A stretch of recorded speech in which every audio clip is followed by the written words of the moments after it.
And for more updates again with the second round of the Egyptian parliamentary elections for 2015, we are joined by Nile International's correspondent Basma Taha, who is currently at the Interior Ministry and has an interview for Nile International exclusively. Good afternoon, Basma. Good afternoon, Yasmin. As we all know, today is the first day of the runoff round of the 2015 parliamentary elections, second phase, now at the Ministry of Interior. And as we all know, heavy security measures are taken by the Ministry of Interior in order to secure the voters, voting stations, as well as the surrounding areas. I am honored to have here Major Ahmed Haider. He's going to tell us more about the security measures taken by the Ministry of Interior in order to secure the voting stations. Major Ahmed, first of all, thank you so much for joining us on Nile TV International. You're welcome anytime. Sir, what about the security measures taken by the ministry in order to secure the voting stations?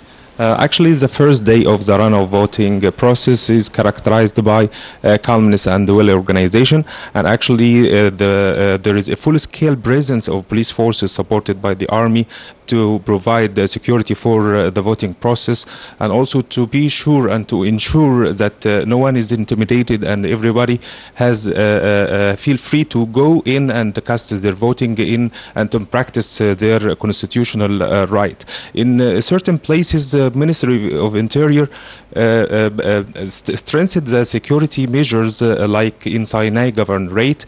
There is intensified security presence around the polling stations and inside the polling stations.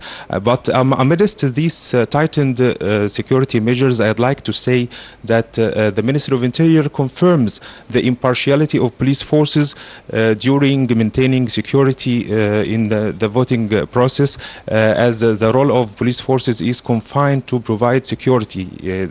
I'd like to clarify that apart from the situations that may endanger the life of those who are present in the polling stations or around the polling stations, security forces act only upon the request of the judges that are responsible for supervising the voting process.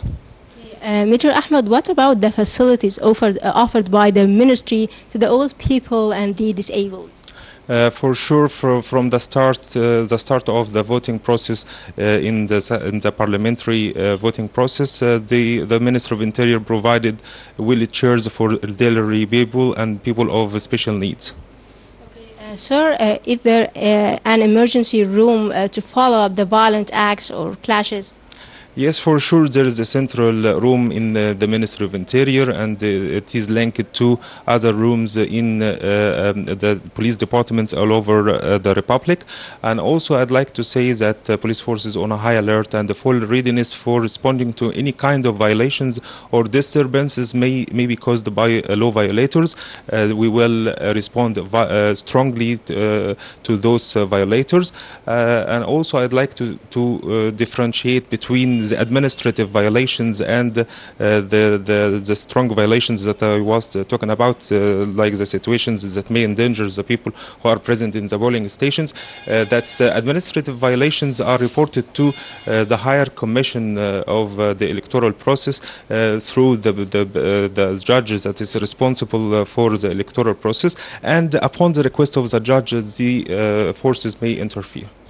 Finally, sir, any violations committed so far or any complaints received till now? For today, not yet. There is no any recorded violations recorded by the Ministry of Interior. Okay, thank you so much, Major Ahmed, for joining us on Nile TV International. You're welcome anytime.